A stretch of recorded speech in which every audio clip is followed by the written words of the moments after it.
Hello. This your girl, J. Denise. How you guys doing on today? I hope that something that I say will bless you. And also, don't forget while you're watching this video to go ahead, hit the like button, give it a thumbs up. And if you have anything to add, you can leave a comment down below. And also, you can email me at yjdenise@gmail.com for any important issues or, private issues that you would want to discuss, or even topics that you would want me to, share about or whatnot.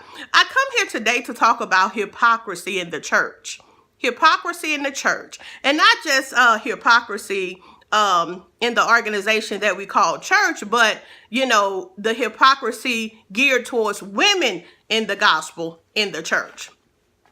I had an opportunity to go and see a dynamic preacher preach. And as the young lady was going forth, with power and, clarity, and the anointing was just in the building. It was raining, and it was undeniable that God's hand was on this woman. And it was undeniable that, God definitely, showed up and approved the word that was going forth out of her mouth. However, when I looked around and I began to look at the audience, when I looked at the male genders, the male apostles and the male evangelists, the male pastors, bishops or whatnot, for some reason, they all looked like they had lemon on their face. And I said, and I thought to myself, I said, well, at first it was kind of puzzling.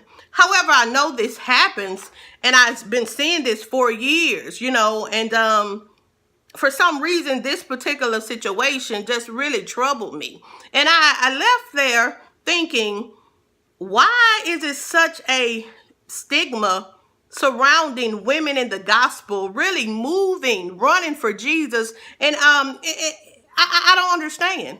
I don't understand the level of disrespect, the level of dismissal, towards women, preachers, evangelists, apostles, pastors, teachers, prophets. It seems as if the word is more appreciated when it comes from a man's mouth, and I know the Bible clearly tells us that there are nor female or male, nor gender, race, all that different stuff in Jesus Christ. It's no, that wasn't a prereq that you be a man or you be white or you be female.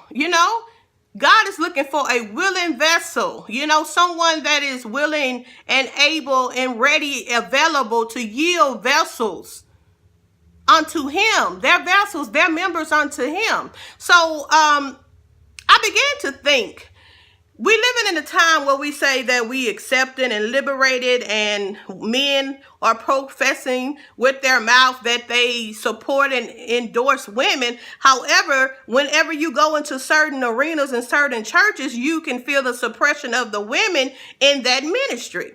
Women are moving in the gospel.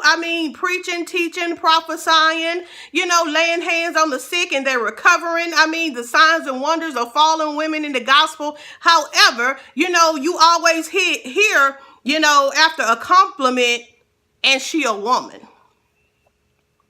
I never hear nobody say that when a man get up and preach the house down. You never hear he preach well for a man. So why do you have to hear that when it comes to the female gender?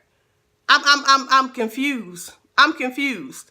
I'm confused. And the funny thing about it is, some of these men that's doing this and have these attitudes towards women, you can't even preach. You can't even preach. Some of you guys can't even read well. And nobody's judging you. So if a woman can get behind you and support you, if a woman can get behind you and bag you and endorse you and push you to your full potential, I believe that same amount of energy that a woman invests in you, that you should in return invest in her when her time comes. You see this often with husband and wife. When you have a husband that's a preacher, and a wife that's a preacher also, you always see the competition. But why? Why not come together and be two powerhouses? that make up the head, you know, and in return, you have powerhouses that's being birthed through you because of the unity that they see displaying through you. But women are so suppressed in church for some reason. And I don't understand, because women are the biggest givers, the biggest supporters.